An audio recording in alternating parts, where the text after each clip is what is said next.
It's an honour and a privilege to be elected as the Deputy Leader of the Green Party of England and Wales. Thank you.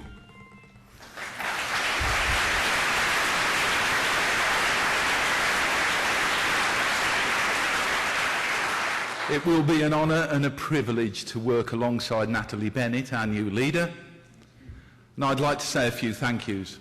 Firstly, to Bristol Green Party and everyone else who has helped make us all feel so welcome here. This is a great city for our conference, and I hope we'll come back again before too long. I'd like to thank everyone in Dudley and West Midlands Green Party, as without your help, I would not be here now. And I'd like to say a massive personal thank you to everyone who supported me in the leadership campaign, especially Romain Phoenix, my running mate, and Tom Harris. I'd like to say to my fellow candidates, thank you for putting so much of yourselves into the election. It's been good-natured and positive. It's been a fantastic discussion about our policies and direction. It served once again to show that there is a tremendous wealth of talent in our party, and every one of us has, and every one of you has made a positive difference to the process. If Romain, Peter, Pippa, Richard, Caroline and Alex are here, and I've noticed some of you already, would you stand up please? Because I'd like conference to join me in applauding these wonderful people.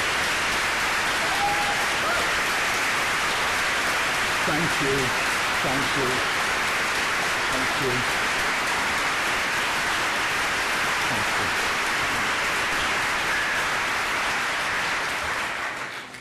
Thank you. As Deputy Leader, I promise to do my very best to run with the baton passed on to me by Adrian Ramsey. Adrian has done an outstanding job in the position for the last 4 years, and he will be a hard act to follow. Thank you, Adrian.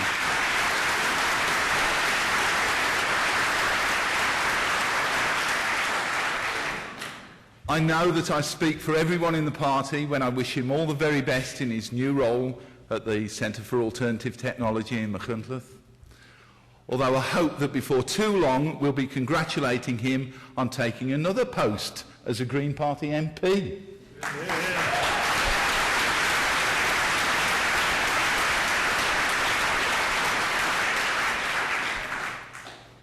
Of course, I couldn't possibly make this speech without thanking somebody who's done so much for our party. In fact, I don't think Caroline Lucas can be thanked enough for the incredible hard work and dedication that she's put in, especially over the last 4 years as our leader. Thank you, Caroline.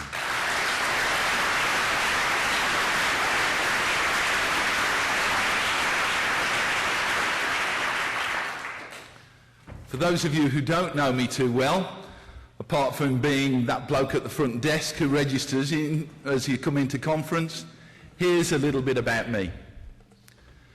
My working class family moved from Lancashire to the West Midlands, where I was born and raised.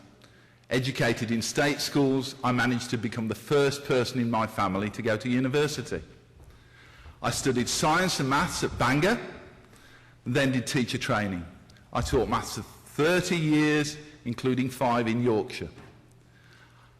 I spent 20 years defending teachers' rights as an NASUWT rep.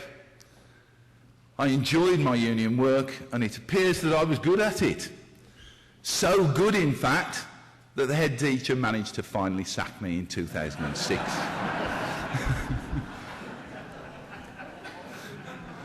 I won an unfair dismissal case, but I didn't get my job back. I spent an unsuccessful year as a job seeker, and then in 2007 I signed off to become a full-time house husband.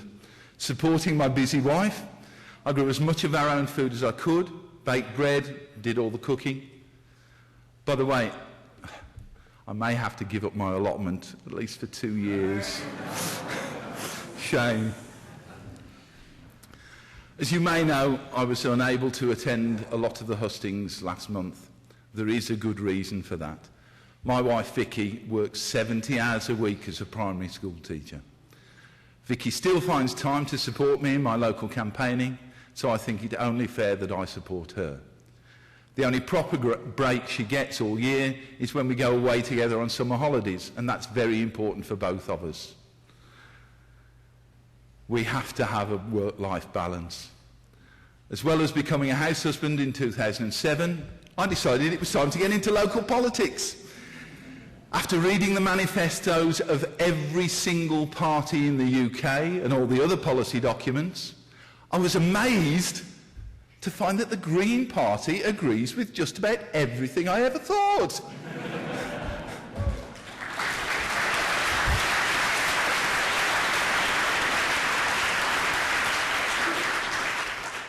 So in 2008, I became a member, and in 2009, I co-founded Dudley Green Party.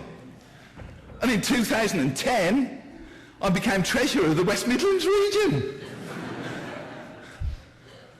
I'll talk a bit about what happened in the West Midlands shortly. When I found out in 2010 that the politics show had chosen to follow the campaign battles in Stourbridge, which is part of our local area, for those general elections, I emailed the BBC and colleagues in the Green Party saying I hoped that we would not be ignored. The BBC wrote back asking who our candidate was, and colleagues in the Green Party wrote back saying, well, you ought to stand. So I did. Needless to say, I didn't win. But my enduring memory is of spending 6 hours in a canoe on Dudley's canals.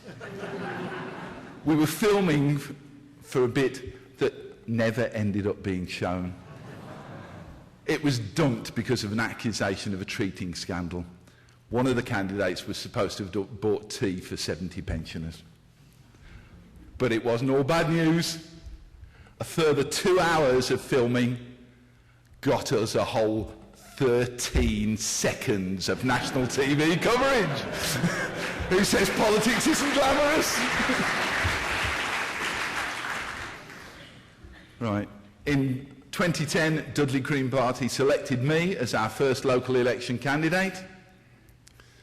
And as it happened, I lived in the ward and taught there for 20 years. It's called Netherton, Woodside and St Andrews.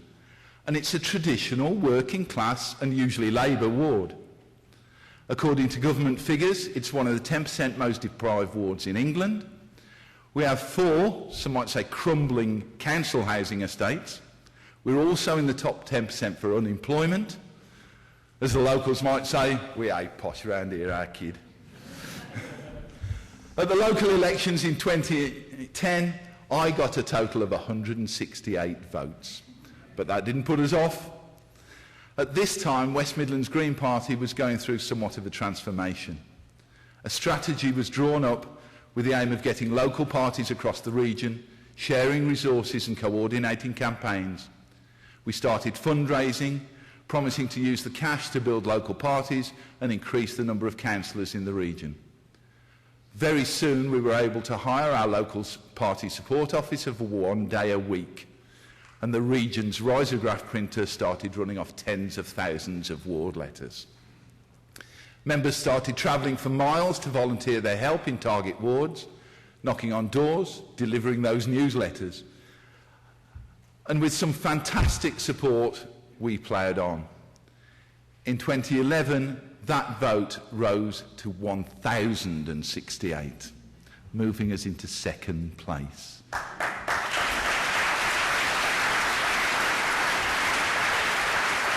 But still 400 short of winning. So, we worked even harder in 2012. Less than 3 years after Dudley Green Party was formed, on a night where there was a massive swing to Labour, they gained 13 seats in our authority. I was elected against the Labour opposition as the Black Country's first ever Green Party councillor.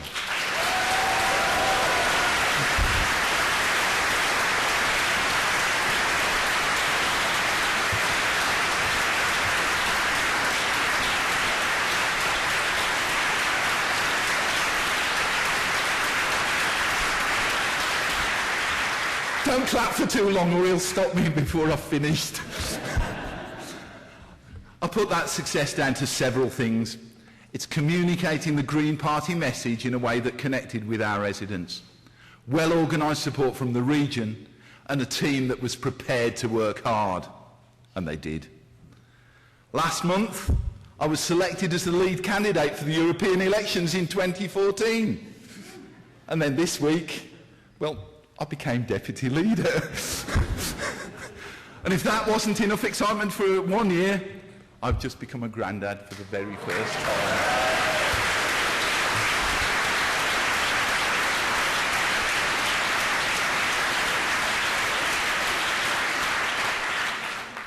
Jessica Lily Duckworth was born at 9:15 last night.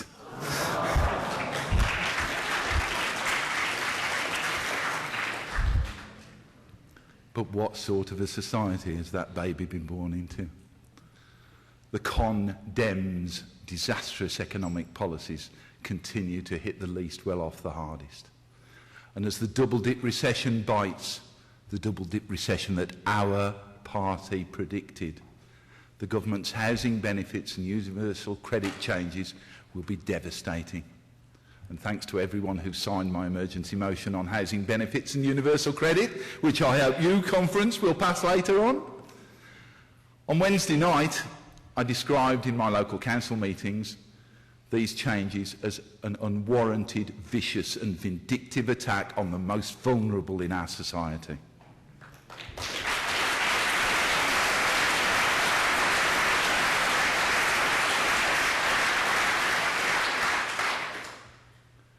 And just when you think things couldn't possibly get any worse, the Conservative Democrat condemned government has just had its first reshuffle.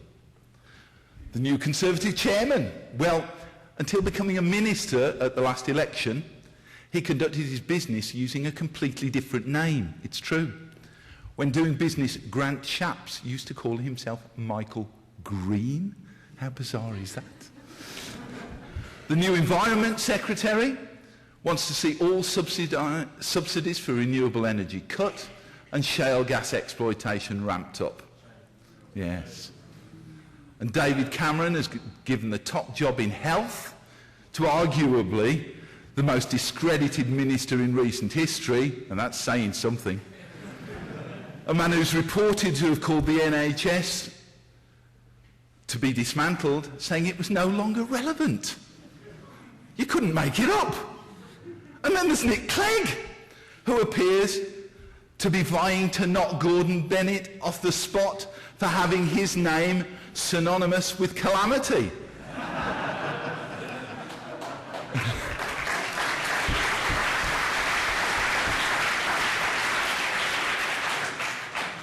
And the Lib Dems working hard, oh yes, working hard, to become the most successful doormats in living memory.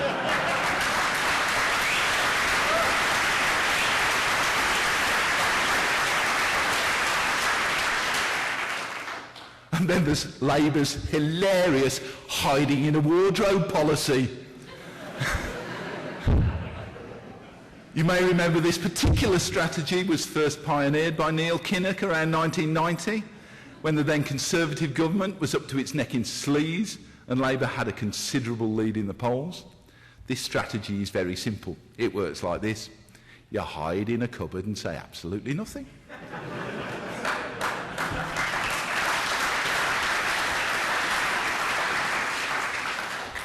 And Ed Miliband hasn't got it quite right yet, because every now and then he pops out of the cupboard. And when he opens his mouth, all that comes out is the same stuff as the Conservative government, only very, very slightly watered down.